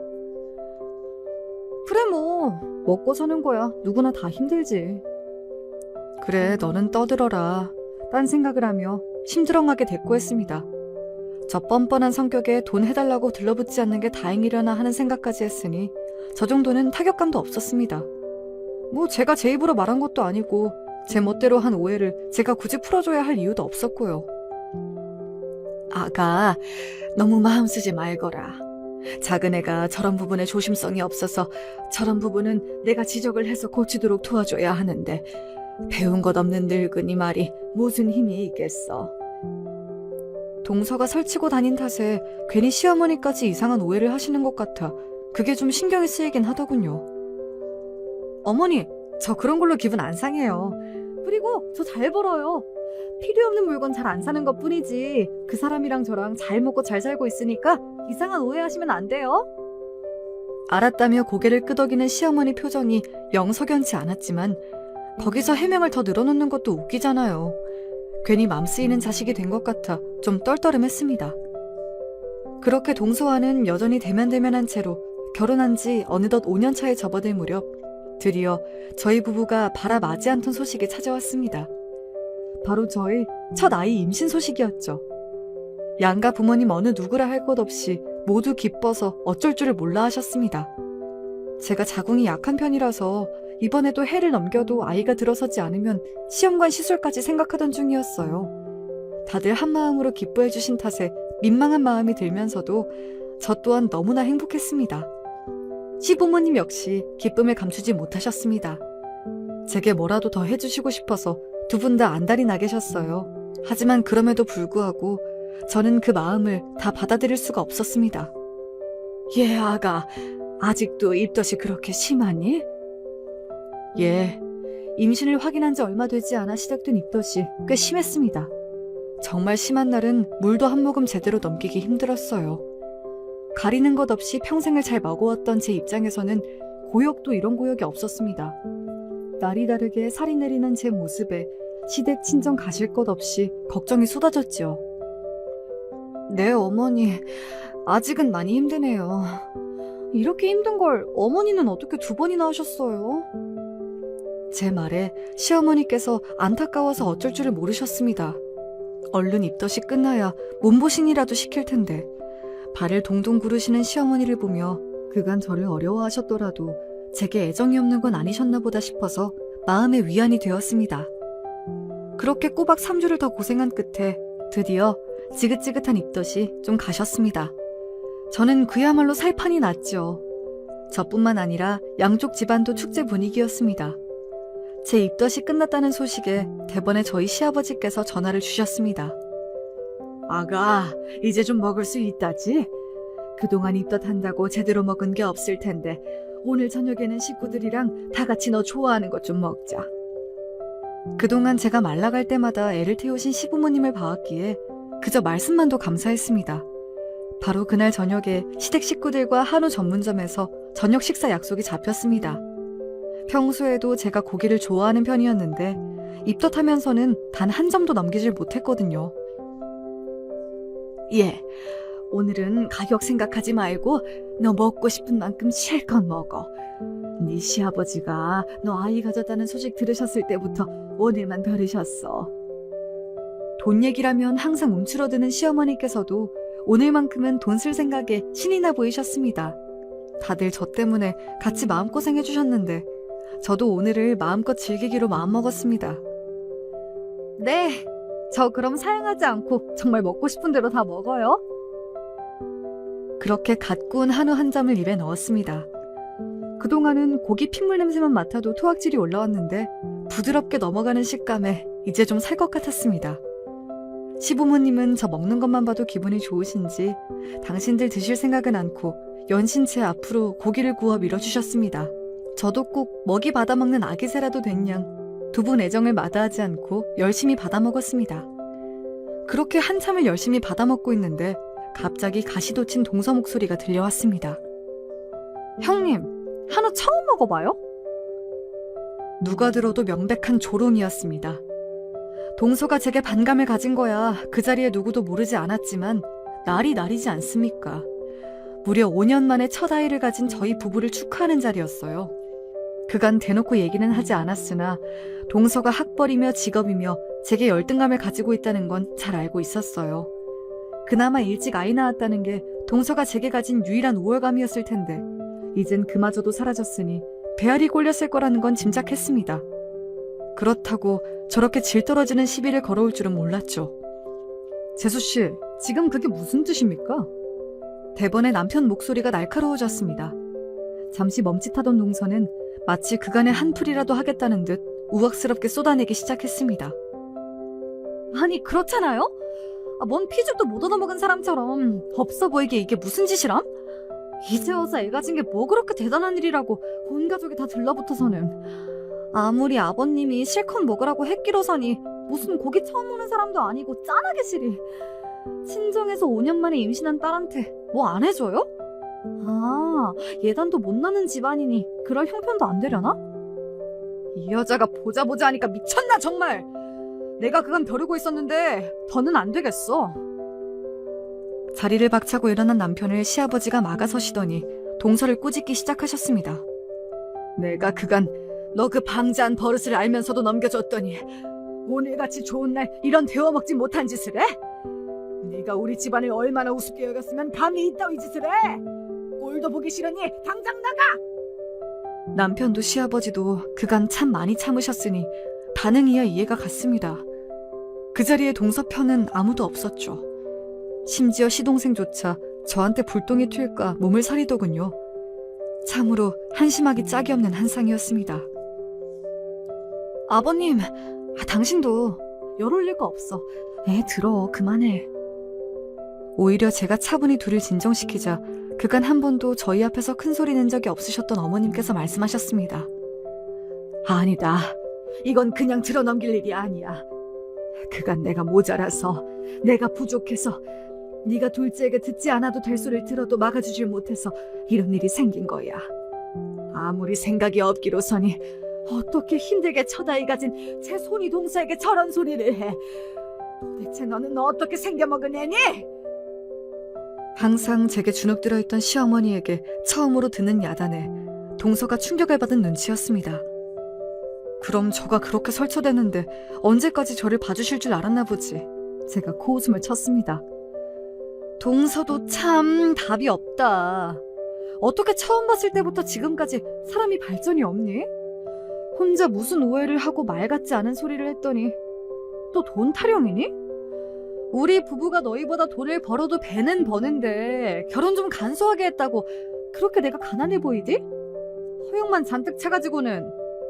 내가 우리 친정 부모님한테 앞으로 물려받을 재산만 건물이 5채야. 알기나 알아? 진짜 부자는 너처럼 천박하게 돈 소리 대놓고 안 해. 뭘 알고나 말을 해야지. 제가 차분하게 하는 말에 그 자리에 모든 눈이 댕글해졌습니다. 하도 돈 타령 해대는 동서이니 괜히 거머리처럼 들러붙을까 싶어 얘긴 안 했지만 제게 물려받을 재산이 꽤 되는 건 사실이었어요. 비록 그거 아니더라도 동서네보다야 저희 집 형편이 훨씬 낫지만요. 동서, 자식까지 키우는 사람이 그러는 거 아니야. 애가 도대체 뭘 보고 배우겠니? 애한테 좋은 영양까진 못 주더라도 나쁜 걸 보고 배우게 하진 말아야 하지 않겠어? 마치 모자란 아이 타이르듯 부드럽게 어르는 제 말투에 약이 오를 대로 오른 모양인지 창피한 줄도 모르고 동서가 그 자리에서 울음을 터뜨렸습니다. 얼굴이 시뻘게 져서는 갖은 추태를 보이는 모습에 시아버지께서 소리를 버럭 지르셨죠. 뭘 잘했다고 울어? 네 놈도 네 처가 저 모양인데 입 꼭 닫고 있으면 그만이냐? 내 도저히 열이 뻗쳐서 네 놈들 더는 못 보고 살겠다. 앞으로 야금야금 빼먹던 지원도 전부 끊을 테니 그런 줄 알고 앞으로 두 번 다시 손 벌릴 생각 마라! 네, 그간 시집 올 때 집 안 해줬다는 핑계로 시어머니를 구슬려 이리저리 빼먹은 돈이 적지 않다는 걸 시아버님은 물론이고 저희 부부까지 다 알고 있었습니다. 저희가 아는 것까진 모르셨는지 시어머니는 뜨끔하신 것 같았지만요. 뒤늦게 시동생이 사태 수습을 하려 들었으나 이제 와서 무슨 턱도 없는 일이었죠. 그렇게 동서는 여전히 추하게 질질 짜며 제 신랑에게 끌려 나갔습니다. 저희끼리 남은 식당 룸 안에 침묵만이 흘렀습니다. 이윽고 시아버지께서 말씀하셨습니다. 이 좋은 날에 이런 꼴을 내가 정말 네 앞에서 할 말이 없구나. 내가 이렇게 대단한 집 따님이신지도 모르고. 동구에 어쩔 줄 모르는 시어머니께 제가 단호히 말했습니다. 어머니, 그러지 마세요. 그간 말씀드리지 않은 건 죄송하지만 가뜩이나 어머님이 저 어려워하시는 걸 아는데 상속받을 얘기까지 하면 저한테 더 거리를 두실까 걱정돼서 그랬어요. 어머님이 가난한 집에서 태어나고 싶어 태어난 게 아닌 것처럼 저도 제가 뭘 잘해서 있는 집에 태어난 게 아니잖아요. 그저 여태까지 대해주신 것처럼 가족으로 대해주세요. 네? 그렇게 생각지도 못하게 골칫거리였던 시동생과 동서가 제 인생에서 떨어져 나갔습니다. 그간 맺힌 게 많아 그러신지 시아버님이 아주 단호하셨거든요. 그동안 쏠쏠하게 본가에서 뜯어가던 걸 못하게 되니 아쉬운 거야 뭐 그네들이겠죠. 저야 그 얄미운 인간들 얼굴 볼 일이 없게 되었으니 마음 편히 태교에 전념하며 예쁜 우리 아들을 만날 수 있게 되었습니다.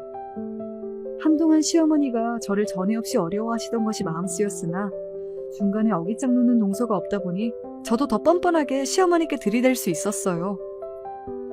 결국 어머니께서도 전보다는 더 가벼운 마음으로 저를 대해주십니다. 요즘에는 일하느라 바쁜 아들 며느리 대신 손자 봐주시겠다며 자꾸 아이를 데려가시는 통에 말리는 게 일이에요. 세상에 별 황당한 일이 다 있죠? 살면서 돈 없는 사람 취급받아 보긴 또 처음이네요. 그걸 또 이렇게 대놓고 돈 없다고 괄시하는 인간을 보기도 처음이고요. 결혼 생활이란 참 요지경인 것 같습니다. 긴 얘기 재미있게 들어주셨을지 모르겠네요. 다들 남은 하루 가족들과 즐거운 시간 되시길 바라요.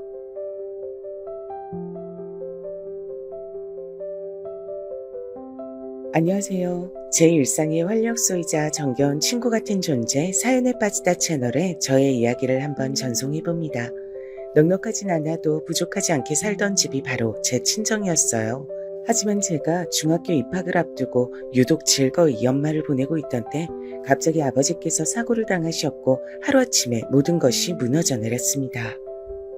우리 딸이 중학교 올라가면 가방하고 신발 새로 사줘야 한다고, 외투도 좋은 걸로 여러 번 새로 사입히고 싶다고 그런 말로 하면서 유달리 잔업에 열을 올리더니만 하늘도 무심하시지 어떻게 한 집안의 가정을 사고당하게 할 수가 있어. 세상에 나쁜 놈들 많잖아. 근데 왜 착하고 성실하고 자기 처자식밖에 모르는 사람한테 이런 시련을 안겨주는 거야. 왜? 도대체 왜? 넋이 나간 채로 친정엄마께선 한탄하셨습니다. 아버지께선 근무 현장에서 추락사고를 당하셨어요. 추운 겨울날 몸이 굳어 있었기에 근육이며 뼈가 더 큰 충격을 받은 것 같다는 회사 동료분들의 쑥덕거림을 병원의 로비에서 제가 들었습니다. 하나도 도움이 안 되는 얘기였죠.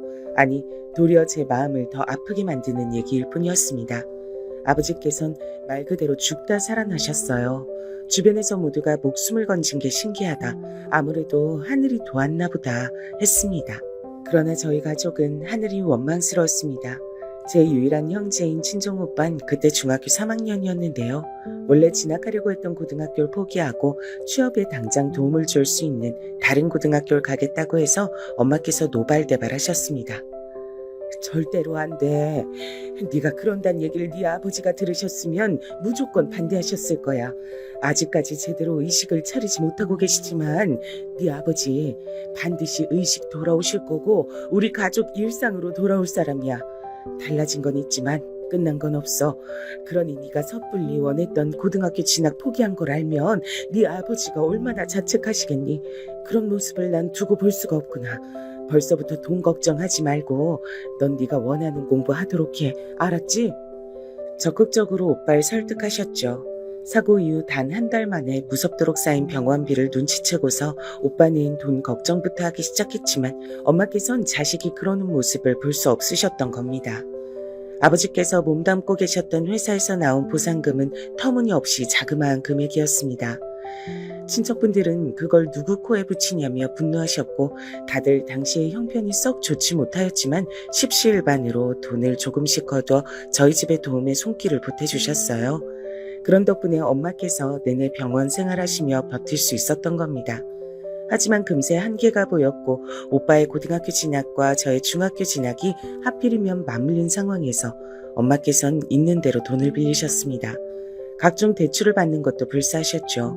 그러한 사실을 굳이 자식들에게 알리진 않으셨으나 자연스레 눈치를 채게 되죠.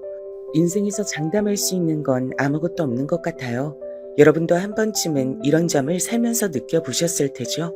전 교복을 입는 중학생이 되면 뭔가 대단히 근사한 일상이 펼쳐질 줄 알았습니다. 손꼽아 기다렸던 중학교 입학이었어요. 하지만 아버지께서 큰 사고를 당하셔 의식불명 상태로 미친 듯이 병원비가 쌓여가고 엄마께서 대출까지 받으신 상태에서 제가 중학생이 될 줄 누가 알았겠나요? 저는 불안과 초조 속에서 중학교를 다니기 시작했고 새로운 가방이나 신발, 외투 이런 것들은 전부 사치에 불과했습니다. 전혀 새 것을 가지고 싶지 않았어요. 아버지께선 딸사랑이 지극하신 분이셨기에 전 부족함 없이 자라왔었고 필요한 것들은 이미 다 가지고 있었습니다. 그래서 아무것도 사달라고 하지 않았죠. 엄마를 감히 조르는 일은 있을 수가 없었습니다. 오빠가 중학교 때부터 어느 정도 공부를 했다는 사실이 그나마 숨통이 조금 트이는 요소였을 겁니다. 기적적으로 아버지께서 뚜렷한 의식을 되찾으시고 의사소통을 다시 하기 시작하셨을 때도 엄마께선 그러셨어요.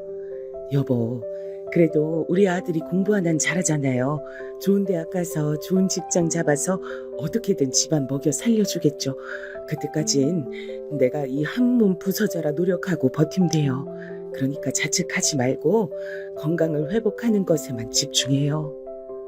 아버지께선 이게 다 당신의 탓이라며 크게 자책하고 계셨고 한순간에 일터와 건강, 재산 모든 것을 잃게 된 현실을 받아들이기 어려워하셨어요. 차라리 의식을 되찾지 말 걸 그랬다고 영원히 눈을 감아버리는 게 나을 뻔했다고 그런 말씀까지 하셨을 정도였습니다.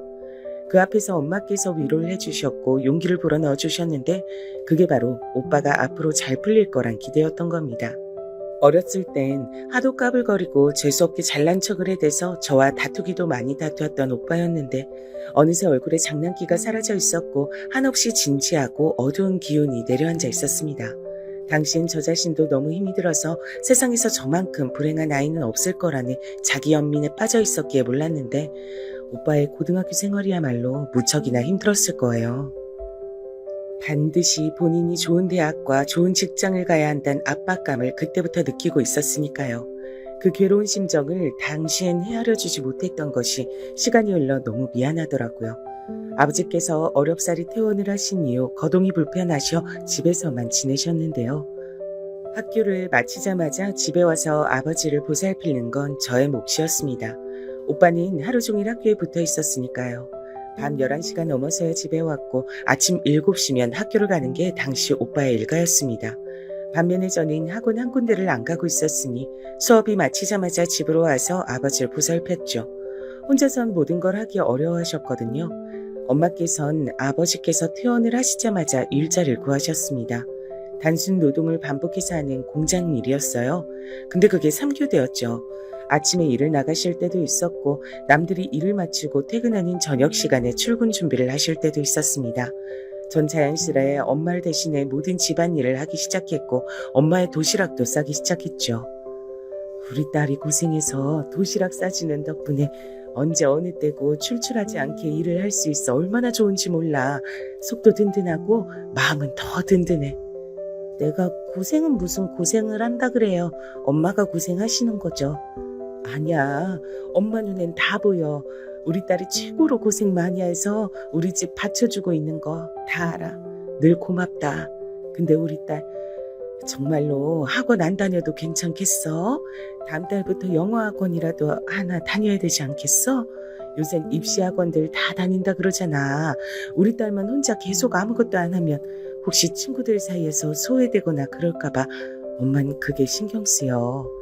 에이, 나 말고도 학원 안 다니는 애들이 얼마나 많은데요. 그런 거 굳이 안 다녀도 돼요. 난 별로 필요 없으니까요. 오빠 문제집 비용, 독서실 끊는 비용이나 더 넉넉하게 지원해주세요. 들성부른 떡잎에 투자하는 게 맞잖아요. 저도 모르게 그런 식으로 말을 해버리고 말았을 때 엄마께선 놀라고 씁쓸한 얼굴이 되셨으나 반박하진 않으셨습니다. 그때는 빚을 갚고 있던 상황이었으니까요. 어려운 형편 속 오빠 한 명만 지원을 해주기에도 벅찼는데 저까지 포함되긴 어려웠죠. 게다가 제가 학원을 다니면 그 시간 동안 아버지는요? 제가 돌봐드려야 했으니 제 시간을 다르게 쓸 수도 없는 노릇이었어요. 그걸 아시니까 엄마께서도 더 말씀을 안 얹으셨던 거겠죠. 아버지께선 퇴원 직후 초기에는 무척 우울해하셨으나 천만다행히도 딸 보기 미안해서라도 반드시 건강해지겠다며 점차 의지를 불태우기 시작했습니다. 괴롭고 고통스러운 과정이었으나 이를 악무신 채로 재활에 들어가셨고요. 그건 역시도 돈이 드는 과정이었는데 그럼에도 전 시간이 나면 모든 것이 나아져 있을 거라고 긍정적으로 생각을 해봤어요. 친정엄마께서 쉼 없이 일을 하고 계셨으니까요. 하지만 어느 날 반찬을 바리바리 싸들고 멀리서 걸음을 해주신 고모께서 이런 말씀을 뱉으셨을 때 제 심장이 철렁 내려앉고 말았습니다. 아유, 어쩌나 싶어. 3교대란 거 그게 진짜 사람 건강 망치는 지름길인데 오래 할 만한 일은 아니라고 생각해. 우연인지 어쩐진 몰라도 내가 아는 사람 중에 3교대 했던 사람들은 죄다 암에 걸리거나 면역력이 확 떨어져서 건강을 잃었거든. 냉장고에 반찬을 넣어주시며 그렇게 혼잣말을 하시던 고모께선 놀란 제가 아무 반응도 안 차 그제야 아차 싶으셨는지 당황한 얼굴로 절 돌아보셨습니다. 고모의 당황한 얼굴이야말로 그 말씀이 농담이 아니라 진담이었다는 증거 같았어요. 당시에 전 3교대와 건강 문제를 연결지어 생각해 본 적이 없었습니다. 이럴 수가. 말도 안 돼. 그게 건강을 망친다고? 엄마는 벌써 2년 넘게 3교대로 근무를 하고 계시는데 어떡하지? 얼마나 불안해졌던지 몰라요. 아버지께 말씀을 드릴 수가 없어서 오빠에게 상담을 했습니다. 그랬더니 오빠도 저처럼 그런 식으로는 생각을 못 해봤던 건지 깜짝 놀라면서 표정이 안 좋아지더라고요.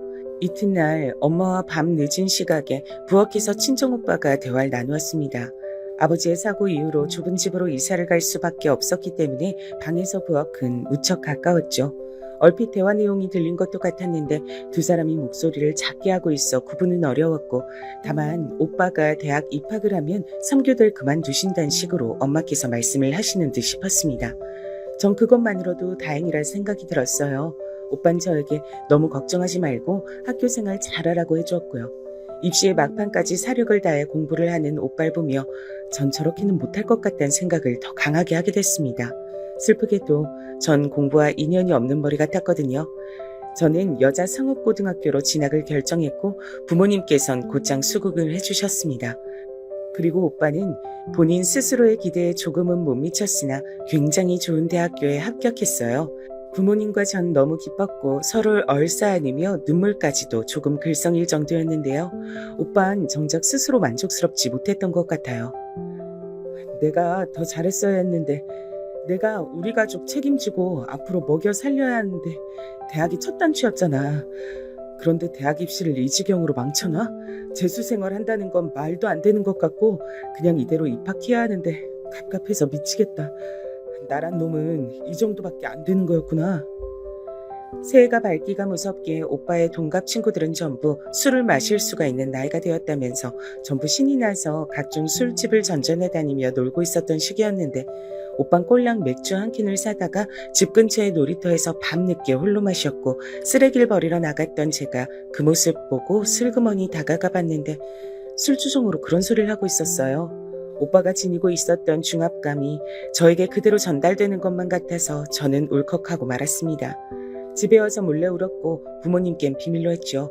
전 진작 공부와 연이 깊지 않다는 걸 알았기에 아르바이트 등을 열심히 하며 적당히 성적 관리를 하고 고등학교 시절을 보냈습니다. 그렇게 해서라도 친정 집안에 도움이 되고 싶었습니다. 오빠의 대학 입학 이후 엄마께선 드디어 그 3교대 근무를 그만두셨고요. 단기간 근무하시는 아르바이트를 하며 아버지를 돌보며 그렇게 지내셨습니다. 그러나 그 생활은 그다지 오래 갈 수 없었어요. 오빠가 성적 장학금을 노리며 공부를 미친 듯이 하던 와중에 돈까지 벌기 위해서 아르바이트를 2개나 병행했던 거예요. 잠을 줄여가면서 말입니다. 그러다 결국은 쓰러지고 말았어요. 인생에서 가장 활기차다고 해도 과언이 아닐 20대 초중반의 나이에 과로 때문에 쓰러진 겁니다. 오빠의 몸은 이미 꽤 망가져 있었어요.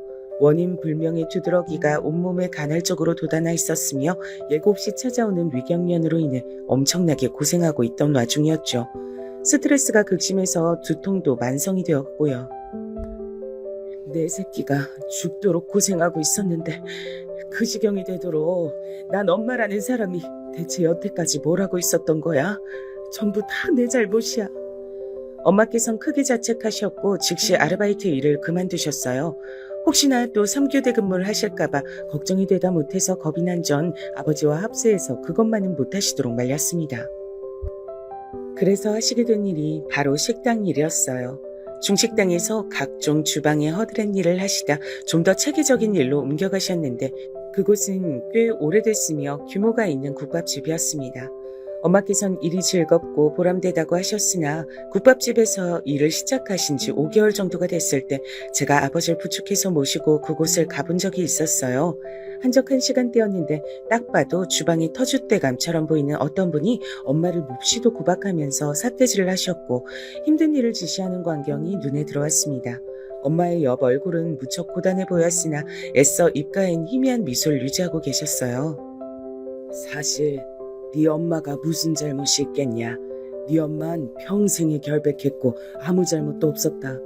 네 오빠가 건강 이상 문제로 쓰러졌던 것도 면역력이 박살나서 한동안 고생했던 것도 네 엄만 본인의 잘못이라고 하였으나 너도 알잖니.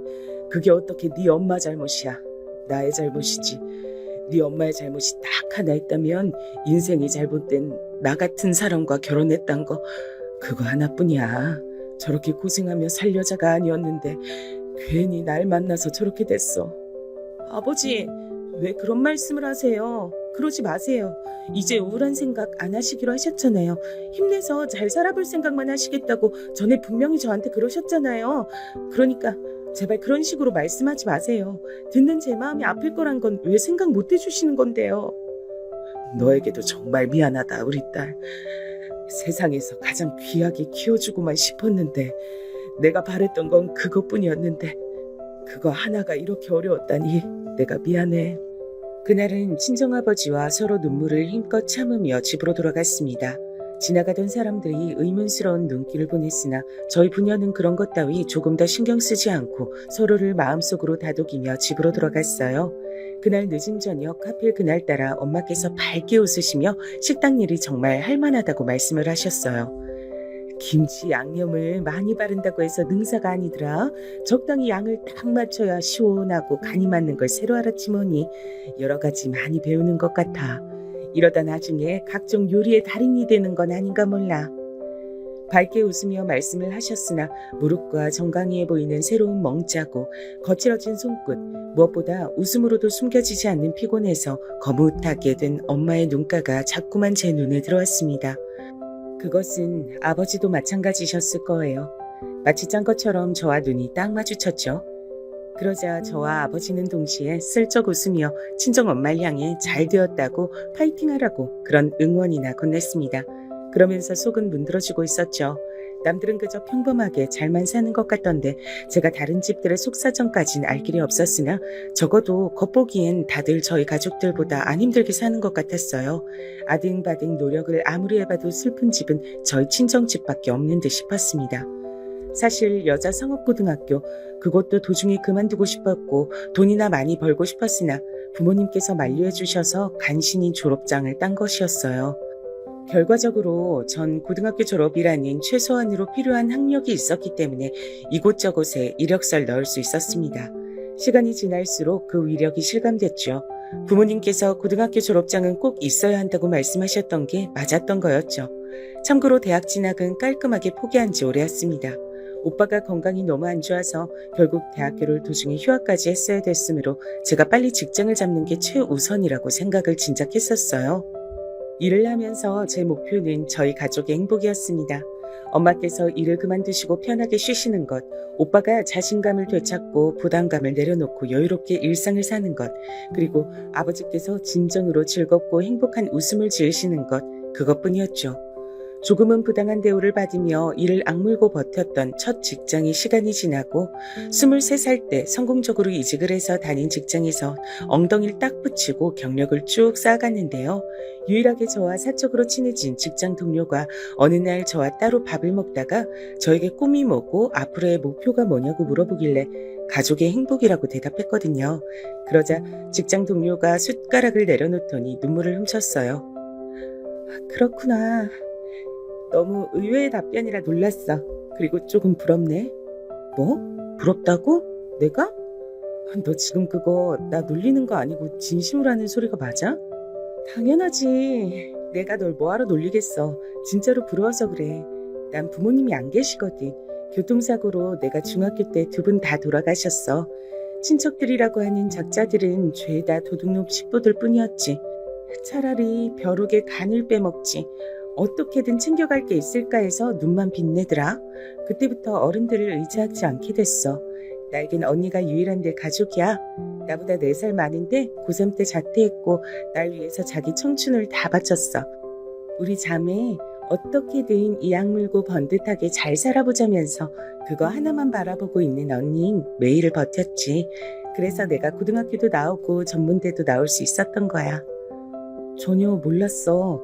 난 네가 여태까지 유복하게 잘 살아온 줄로만 알았어. 왜냐면 넌 결혼을 전제로 만나고 있는 남자친구까지 벌써 있는 입장이잖아. 넌 다 가진 사람인 줄로만 알았는데 그게 내 착각이었구나. 왠지 부끄럽다. 언니분 얘기를 내가 그간 한 번도 못 들어봤는데 정말 대단하신 분이었구나. 지금도 언니분은 일을 다니고 계셔? 어째서 제가 그 직장 동료와 서로 자라온 환경이 다를 것 같으면서도 이상하게 잘 통하고 편하게 느껴지며 친하게 지내고 싶어졌는지 이제서야 이유를 알 것 같았습니다. 속에 지니고 있는 아픔이란 것이 닮아 있었기 때문이에요. 본능적으로 서로가 그 부분을 남몰래 알아본 걸지도 몰랐죠. 제 질문에 동료는 눈물 젖은 얼굴로 미소를 지었습니다. 아니, 지금은 쉬고 있어. 정말 잘됐다. 집에서 그냥 쉬고 계신 거야? 언니분께서 그간 열심히 달려오셨으니 그렇게 휴식 취하며 지내시는 것도 너무 좋지. 그렇게 말해줘서 고마워. 근데 언니는 집이 아니라 다른 곳에서 쉬고 있어. 은은한 미소를 보며 전 직장 동료가 말하는 다른 곳이 어딘지 단박에 알아차렸습니다. 그곳은 하늘나라였던 겁니다. 동료가 취업을 한 뒤로 계속해서 언니분을 향해 제발 쉬어라 했답니다. 그러자 언니분께선 한 달만 더, 일주일만 더 이렇게 차일피일 미루시며 일을 다니시다 드디어 그만두기로 결정 내려셨을 때 정해진 퇴사일자를 불과 사흘 앞두고 출근하시던 길에 의식을 잃고 쓰러지신 뒤 영원히 눈을 뜨지 못하셨답니다. 젊은 청년의 사이는 과로였습니다. 피로누적으로 세상을 떠난 것이었어요. 동료가 말했습니다. 본인의 언니가 계속해서 돈을 모으고자 했던 건 본인의 결혼 자금을 마련해주고 싶었기 때문이라고요. 만약에 누가 나한테 언니랑 결혼 중에 하나만 고르라고 했다면 난 100번이고 1000번이고 당연히 언니를 고를 거야. 그 사실을 언니가 모르고 떠난 것 같아서 요즘도 난 밤에 자려고 누우면 언니 생각에 자꾸 눈물이 나더라. 넌 나처럼 후회하지 마. 직장 동료가 남겨준 조언에 제 심장이 철렁 내려앉았습니다. 과거에 엄마께서 하시던 3교대 근무가 건강관리엔 쥐약이란 사실을 처음 알았을 때 이후로 처음 느껴보는 심장의 불쾌감이었습니다. 제가 직장 동료와 이런 대화를 나누게 된 건 어쩌면 하늘의 신호를 보내준 거란 생각이 들었어요. 엄마, 당장 일 그만두세요. 그 힘든 식당 일 제발 당장 그만두셨으면 해요. 이만하시면 쉬실 때도 됐잖아요. 갑자기 무슨 소리야. 예전엔 솔직히 힘들 때도 있었는데 이젠 인이 막혀버렸지. 이젠 내가 주방 최고참이야. 내 세상이라서 힘든 것도 없어. 힘든 시절 다 지났어. 이젠 모든 게 정말로 할만해. 엄마가 하시는 말씀 못 믿겠어요. 할만하단 기준이 남들보다 무척이나 관대하신 걸 수도 있잖아요. 이제 돈 한 푼 때문에 벌벌 떨면서 머리 싸매고 걱정하던 그런 땐 지났는데 왜 아직 이렇게나 고생을 하셔야 돼요? 네 오빠 취직한 지 이제 3개월 됐어. 아직이야. 아직은 내가 버텨야 돼. 3개월밖에 안 된 게 아니라 3개월이나 된 거잖아요. 그리고 엄마, 우리 집에 오빠만 있어요? 저는요? 저도 있잖아요. 20살 때부터 계속 직장 생활해온 전 왜 무시하세요? 제가 오빠보다 똑똑하지 않아서 믿음이 안 가세요? 아니야. 그건 절대 아니란다. 내가 왜 우리 소중한 딸을 그렇게 생각하겠니? 절 믿으신다면 제발 일을 쉬셨으면 해요. 엄마의 마음이 뭔진 저도 알아요. 아버지가 일을 못 나가시니까 대신 아버지 목까지 해내시려는 건 역시도 잘 알고 있단 말이에요. 하지만 엄마, 자식으로서 속상한 제 마음도 헤아려 주세요. 엄마가 잘못되시기라도 하면 어쩌나 싶어 걱정되고 늘 마음이 불편해요. 제가 진심으로 호소를 하자 엄마께선 마지못해 일을 그만두기로 하셨습니다.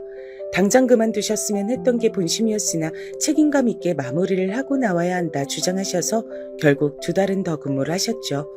엄마께서 식당 일을 진짜로 그만두게 되셨던 날 오빠가 저에게 따로 정말 고맙다고 연락을 해왔습니다. 내가 더 잘했어야 했는데 그러지 못해서 네가 나서게 만든 것 같다. 아무튼 고마워. 전 오빠에게 낯간지러운 소리를 다한다며 아무렇지 않게 대꾸했으나 속으론 조금 감동이었어요. 장남의 무게감이란 남달랐던 것 같아요. 아버지의 사고 이후로 오빤 본인이 조금이라도 스스로의 기준에 못 미치거나 실패라면 크게 스트레스를 받았습니다.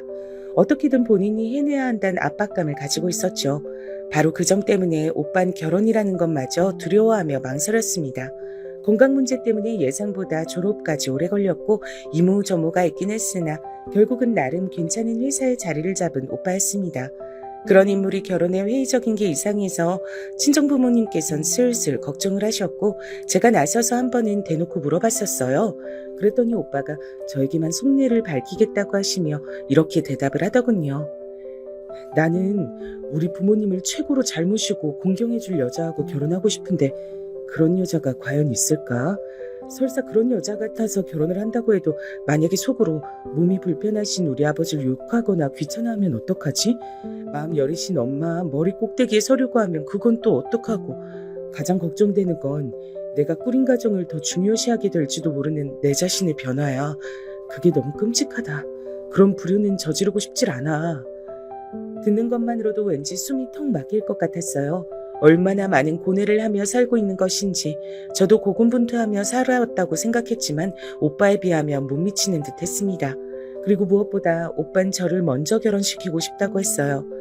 제가 어떤 놈하고 결혼하게 될지 모르니까 우선은 결혼 자금을 일정 수준으로 마련해 놓는 게 필수인 것 같다고 본인은 그렇게 생각한다 그랬습니다. 제가 결혼해서 안정적으로 행복하게 잘 사는 것까지 봐야 본인의 결혼 문제를 진지하게 그때 가서 고려해보겠다고 하는 말에 제가 두 손 두 발을 다 들었죠. 왜 우리 집엔 자꾸 우울하고 힘든 일들만 일어날까 생각하던 때도 있었는데 그럼에도 우리 네 식구는 서로를 항상 생각하는 마음만은 변치 않았구나. 어쩌면 그 어떤 집보다도 축복을 받은 걸 수도 있겠어. 이런 식으로 생각하니까 갑자기 마음이 따뜻해지고 내 인생을 행복하게 개척해 나갈 수 있을 거란 자신감이 생기네. 새삼 가족의 존재가 소중했습니다. 아버지께선 달을 절긴 하셨고 30분 이상을 연속해서 걷는 건 무리였으나 어쨌든 대단한 재활을 거친 끝에 휠체어 없이도 당신께서 스스로 움직일 수 있게 되신 상태였습니다. 천천히 일어난 변화는 기적 같았죠. 포기하지 않으신 아버지께서도 세상 감사한 마음이 들었던 것 같아요.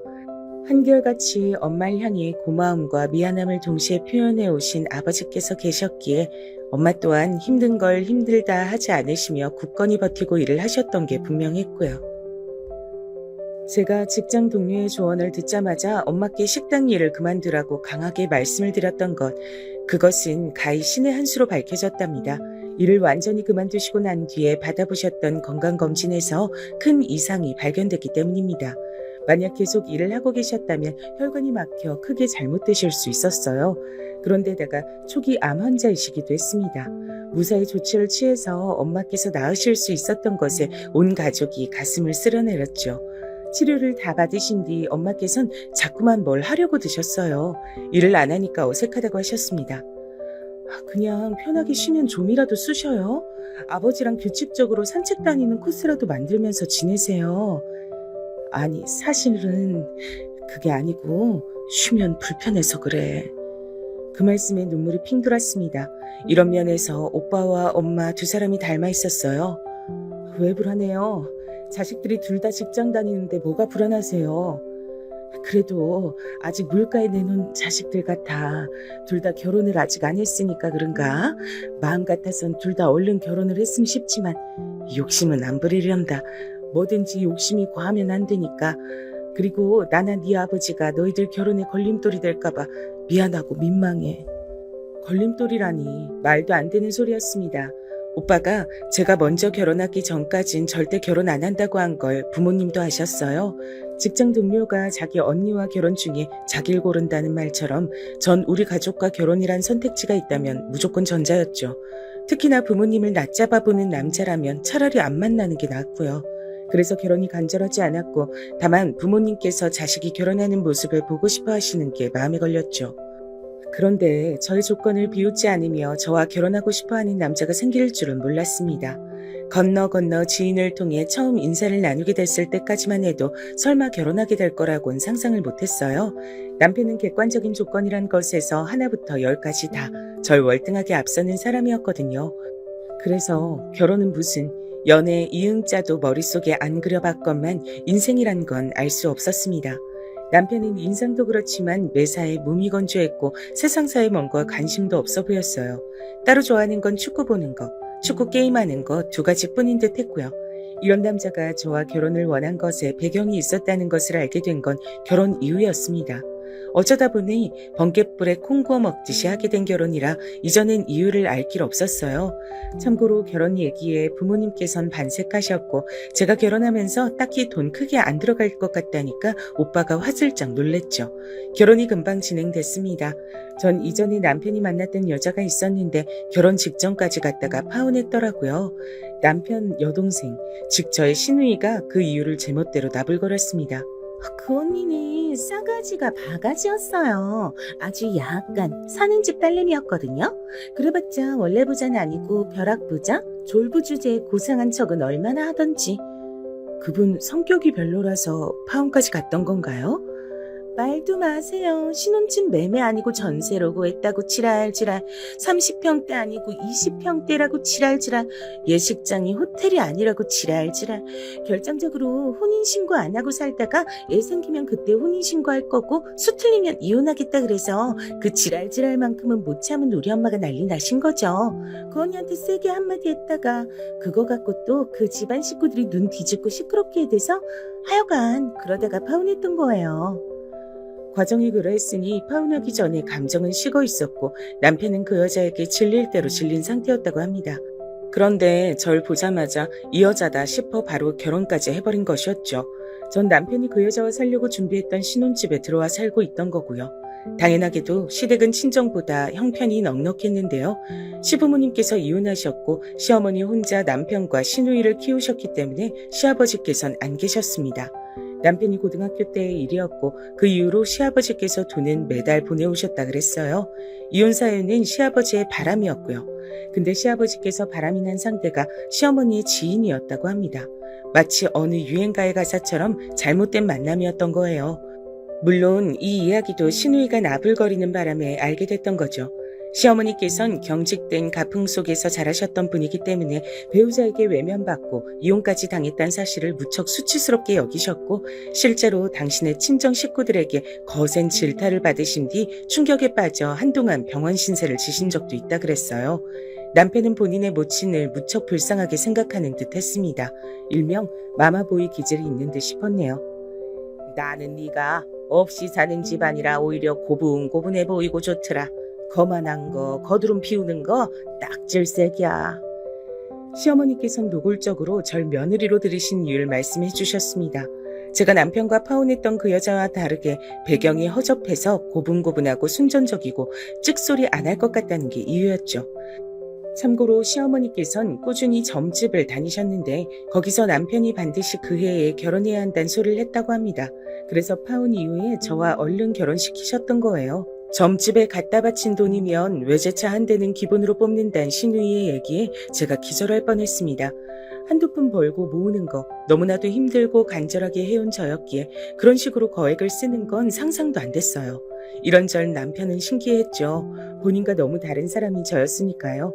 제가 살아온 궤적을 남편은 신기했으며 제 얘기에 흥미를 많이 보였습니다. 그래서 제가 남편에게 제 친정 얘기를 자주 해줬어요. 아버지의 사고 이전부터 저희 친정 식구가 살아온 얘기들을 말입니다.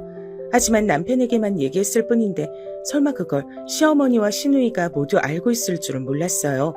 어느 날 호출을 받고 시댁에 가서 마늘을 다 까놓으라기에 힘겹게 까고 있는데 시누이가 오더니 그러더라고요. 독한 마늘 같은 인생이 새언니 인생 아니겠어요? 오빠한테 새언니네 얘기 들어보니까 마늘처럼 촌스럽고 눈물이 나는 인생이었더라고요. 구질구질하게 사는 사람들을 조명하는 다큐멘터리를 길게 한 편 본 것 같았어요. 머리가 띵해졌습니다. 제가 지나온 것들이 전부 그들에겐 흥미거리 정도에 지나지 않았어요. 시누이는 머리가 꽃밭이라 말을 이렇게 한다고 쳐도 옆에서 피식 웃는 시어머니는 뭐란 말입니까? 과연 결혼해서 행복한 것일지 스스로 의문이었습니다. 호다닥 해치워버린 저의 결혼, 뒤늦게 친정 부모님께선 걱정이 되셨는지 제가 잘 지내는지 너무 궁금해하셔서 괜찮다는 말씀을 자주 드려야 했어요. 엄마께선 이제야 서서히 마음이 놓인다고 하셨죠. 제가 결혼해서 잘 사는 모습을 확인하자 만성 불안이 가시는 듯하다 그러셨습니다. 근데 제가 어떻게 결혼 생활이 안 행복하다고 하겠어요? 무조건 만족스럽다고 거짓 웃음을 지어냈죠. 저를 철저히 깔보시는 시어머니, 저를 막대하는 시누이, 매사에 건조한 태도의 남편. 솔직히 행복하지 않았으나 가짜로 웃었습니다. 엄마께서 실력 발휘를 하시겠다면서 반찬 만드시는 것도 거절하지 않고 다 받을 수밖에 없었죠. 식당 일 하시던 것이 손에 박히셔 이것저것 곧잘 만드셨죠. 근데 이걸 또 남편이 시댁에 알린 모양이었습니다. 새언니, 집에 맨날 반찬 많다면서요? 좀 나눠주시면 안 돼요? 저희 엄마가 국하고 죽은 솜씨가 좋은데 나머진 보통이셔서 반찬을 가끔 사먹는 편이거든요. 새언니가 반찬 좀 갖다 주시면 좋을 것 같네요. 괜히 남편이 얄밉게 느껴졌으나 이왕 친정엄마께서 정성껏 만드신 것들을 가장 신선할 때 다 먹으면 좋을 것 같아 시댁에 나눠줬습니다. 그랬더니 시어머니께서 맛을 보고 만족을 하셨어요. 아이고야, 역시 식당 출신은 다르시네. 구르고 구른 보람 있으시겠어. 근데 꼭 말씀을 그런 식으로 하셔야 하나 싶어 기분이 나빠졌으나 못 들은 척을 택했습니다. 이 평화를 깨고 싶진 않았거든요. 이걸 평화라고 불러도 되는진 모르겠지만 말이죠. 그러다가 엄마께서 저 입맛 없을 때 먹으라고 물김치 해주셨어요. 밥하고 먹어도 소면을 삶아 먹어도 맛있는 물김치였죠. 이건 시댁과 나누고 싶지 않아서 저희끼리 조용히 먹자고 분명 제가 그랬었는데 남편이 또 시댁에 말했습니다. 시누이가 물김치 먹고 싶다고 하도 노래를 불러서 별 수 없이 작은 통이 나눠줬고요. 남편에게 대체 왜 말했냐 했더니 자긴 별 생각 없이 굴었을 뿐이지 일부러 그런 건 아니라는 궤변을 늘어놓더군요. 기가 막혔네요. 시어머니께서 다른 반찬보다 김치를 더 잘하시네 하며 엄마의 솜씨를 높여주신 것, 그거 하나만큼은 왠지 뿌듯했어요. 하지만 이건 알고 보니까 좋지 않은 징조였습니다. 몇 주 후에 시어머니께서 대뜸 김장 얘기를 꺼내신 겁니다. 김장 하신다니? 하시겠지? 그때 우리 먹을 것도 좀 해주셨으면 좋겠는데 넉넉하게 값은 챙겨드릴 테니까 그건 걱정하실 필요가 없고. 그렇게까지 콕 찍어서 김장 얘기, 돈 얘기를 하시니까 어쩔 수 없이 친정엄마께 이러이러한 요청을 받았다고 전달은 해드려봤어요. 그랬더니 엄마께서 아주 흔쾌하게 수락을 하시는 거예요. 제 시댁에 당신께서 도움이 된다면 그것으로 즐겁다고 하셨습니다. 가슴이 뭉클해졌고 역시 엄마가 최고란 생각이 들었어요. 그러고 나서 김장철이 다가오기 시작할 때였습니다. 시어머니께서 저에게 봉투를 내미셨죠. 김장값이라고 하셨습니다. 후불 아니고 선불로 챙기는 것 봐. 내가 이렇게 센스가 넘치는 사람이란다. 김장은 더도 말고 덜도 말고 100포기 정도만 부탁할게. 네? 100포기요? 어머님하고 아가씨하고 입이 두 갠데 100포기라뇨? 그렇게나 많이 해요? 쟁여놔야 되고 여기저기 갖다 줄 곳도 많아. 이왕지사 김장하는 김에 100포기 하면 되잖아. 뭐가 그렇게 어렵대니? 아니 친정엄마 혼자 사시는 거고 기껏해야 제가 같이 할 텐데 어떻게 100포기나 할 수 있겠어요? 왜 안 돼? 식당 출신이신데 뭐가 불가능해? 어이가 없어 일당 봉투 안을 슬쩍 봤는데 제가 바로 고개를 갸웃했습니다. 금액이 단박에 가늠이 됐거든요. 놀라서 저도 모르게 지폐를 꺼내봤고 30만 원이란 걸 확인했습니다. 어머니, 김장 100포기 받고 싶으시다면서 30만 원이요? 설마 이게 전부예요? 참나, 설마 돈을 더 달라는 거야? 양심이 있어야지. 양심이라뇨. 어머님께서 100포기 하라고 말씀만 안 하셨어도 전 이 금액 가지고 뭐라고 말씀드리지 않았을 거예요. 하자 있는 집안 주제에 언감생신 우리 집안하고 사돈 맺었으면 두고두고 그쪽이 이등인데 뭘 그렇게 따져? 어머님, 말씀이 지나치십니다. 얘 좀 봐라. 너 슬슬 싸가지가 없어지려 하는구나. 난 그런 거 딱 질색이니까 고분고분하게 굴어 착하게. 말이 안 통하더라고요. 속이 부글부글 끓었고 전 그날 밤 남편에게 시어머니와 있었던 일을 전해줬어요. 그랬더니 남편이 보인 반응이 가관이었습니다. 우리 엄마 욕하지 마. 마마보이라고 진작 느끼고 있긴 했지만 너무 실망스러웠어요. 저한테 또 하던 말이 친정엄마께선 100포기를 공짜로도 해주고 싶어 하실지 모를 일인데 왜 제가 멋대로 혼자 미리 짜증을 내고 있냐며 저보고 성질이 더럽다 그랬습니다. 당신은 나를 존중하긴 해? 자기 처가에 대한 존중이란 게 있기나 해? 이상한 소리를 하네. 존중은 내가 하는 게 아니라 받는 입장이지. 제발 피곤하게 굴지 마라. 제발 조용히 살자. 오만한 남편의 발언에 충격을 받았습니다. 그러면서 절 향해 보여주던 그 눈빛은 그래봤자 네가 어쩔 건데 하는 기색이었어요. 시어머니와 마찬가지로 남편 역시 자기네들 쪽이 월등하고 우세하니까 전 발표도 꿈틀하면 안 되는 지렁이로 치부했던 것입니다. 밤새 열받아서 잠이 안 왔어요. 이틀 고민하던 전 다이소에 가서 5,000원 주고 김치통 하나 샀습니다. 그거 들고 시댁으로 갔어요. 어머님, 미리 김치 맛 좀 보셨으면 해서 가지고 왔어요. 아주 잘 됐거든요. 그래? 역시 식당 출신이라 빠릿빠릿하신가 보네.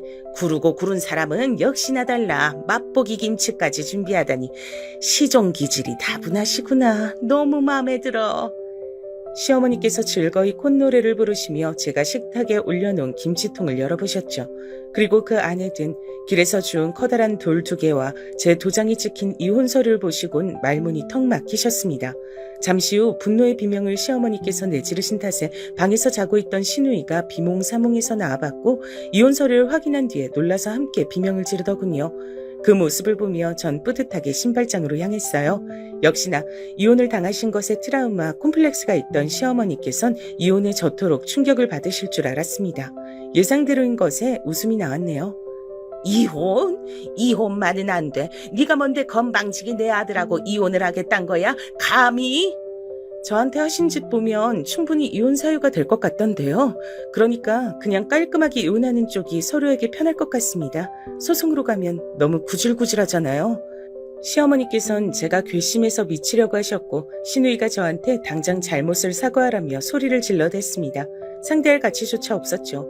제가 이혼 서류에 도장을 찍어서 준비했던 것을 알게 된 남편은 저에게 단호하게 말했습니다. 잠깐 흥분해서 판단력이 흐려진 모양인데 머리 식히고 정신 차려. 당신 같은 여자가 어떻게 나 같은 남자와 먼저 이혼을 하겠다 그래? 정신이 완전히 나간 거지. 진짜로 정신이 나간 건 남편 쪽으로 보였습니다. 저는 일부러 남편의 말에 어느 정도 수긍을 하는 척해서 방심을 시킨 뒤 이튿날 용달을 불러 제 짐을 몽땅 신혼집에서 뺐습니다.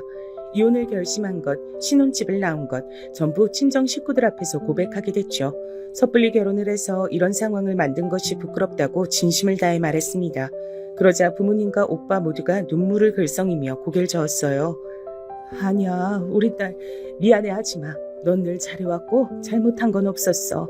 지금도 마찬가지야. 이제 내가 변할 때가 온 것 같구나.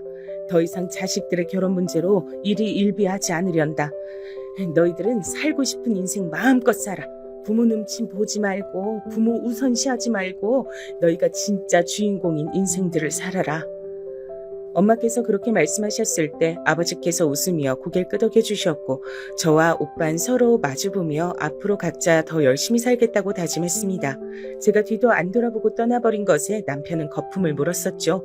도대체 왜 본인이 저 같은 여자한테 버림받아야 하냐고 하면서 자존심에 큰 상처를 입은 모양이었어요. 시어머니께선 눈이 돌아서 저희 친정을 향해 저주까지 날리셨습니다. 이 지옥 절대 안 잊을 거야. 네 집안 식구들은 다 망할 거고 넌 2번 다시 결혼도 못하고 처녀 귀신으로 죽을 거야. 정말 제정신이 아닌 분이셨습니다. 이혼하길 정말 잘했다 싶더라고요. 그분의 저주는 하나도 안 통했어요. 제 직장 동료 있잖아요. 그 직장 동료의 남편이 본인의 오랜 지인을 저에게 소개시켜줬는데 인연을 만나보고 너무 좋아서 결혼했습니다. 지금의 제 남편이죠. 시댁 식구들도 전부 다 잔잔한 호수 같은 사람들이에요. 어디든지 다 같이 가면 꼭 친정 아버지부터 배려해주는 사람들입니다. 제 친정 식구들을 최우선으로 존중해주는 고마운 존재들이라서 저도 자연스럽게 시댁에 헌신적인 사람이 됐네요. 전 남편 그놈은 재혼을 했다가 1년도 못 채우고 이혼했다 들었습니다. 그럴 줄 알았어요. 신우이였던 걔는 이날 이때까지 결혼 못했고 놀라운 건 취업도 못해서 아르바이트를 전전하고 있는 것으로 알고 있답니다. 그 남매의 모친께서 진작에 뒷목 잡고 쓰러져서 화병 걸리실만 했죠. 아무래도 나쁜 마음을 가지셨던 탓에 그 저주가 스스로에게 돌아갔나 봅니다.